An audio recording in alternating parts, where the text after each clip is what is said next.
In politics, you don't want to follow the person who sings the Star-Spangled Banner or a great icon like that. That was a wonderful, wonderful speech. God bless him. But I'm here to talk about America's choice in this election. So let me get right to the point. Mitt Romney has said that if he was president and Paul Ryan's budget passed, he would sign it into law. That's what he said. So let's talk about what it would mean. Medicare would become a voucher program, effectively ending the guarantee of health coverage for millions of senior citizens. Medicaid would be slashed, jeopardizing coverage for millions of children, people with disabilities, and family members in long-term care. Education would be slashed 20%, from Head Start through college and everywhere in between.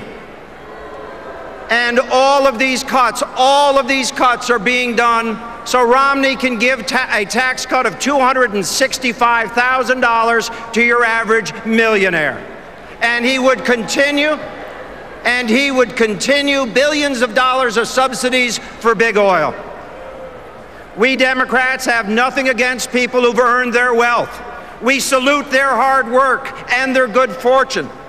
But slashing what we invest in schools, in roads, in research, in development, in clean energy, and in the things that protect our most vulnerable just to cut taxes for those at the top is ridiculous. It's wrong. But that's the Romney-Ryan budget. It isn't conservative. It's harsh, it's radical, and it is wrong. Let's be clear.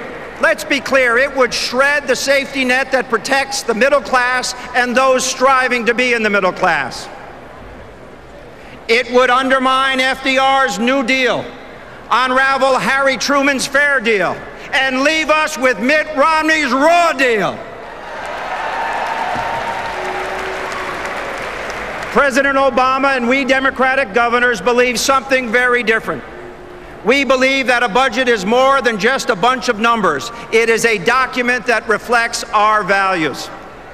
We believe we can and should make government leaner, cheaper, and more effective, cutting waste and trimming fat where we can. That's why President Obama signed into law $2 trillion in spending cuts, bringing annual domestic spending to its lowest level as a share of the economy since President Eisenhower. But we can and should ask every American to shoulder their fair share, not just the squeezed middle class, but also those at the very top who have done so very, very well these past few years. We can and should invest in what will strengthen and grow the middle class: good schools, affordable health care, medical research, clean energy, modern roads, and high-speed trains. That's what President Obama believes, that's what Democratic governors believe, and that's what we've done in state after state after state. So let's talk about jobs. President Obama has helped create 4.5 million private sector jobs in our country since he took office. Mitt Romney says he'll create jobs, but in what country where he has money on deposit will that actually be done? In Connecticut? Well, let's look at some other issues. Let's look at voting rights. In Connecticut, we're expanding them and making it easier for people to register to vote and to vote.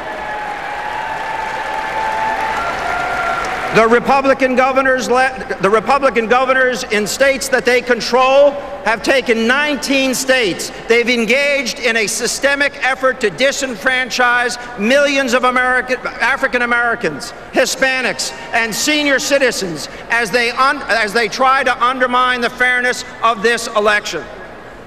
Now let's talk about women's rights. And this is personal. My wife ran a rape crisis center for 11 years.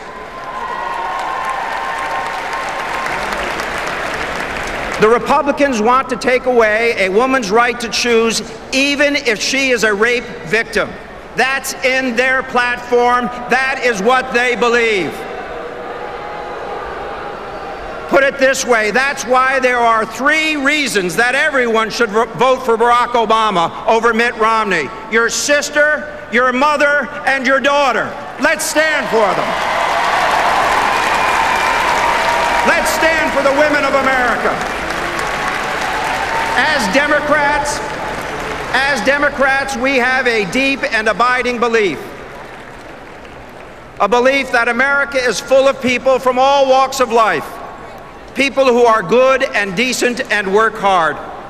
People who are respectful to others and who do not discriminate based on gender, on age, on race, on religion, on ethnicity, on disability, or sexual orientation.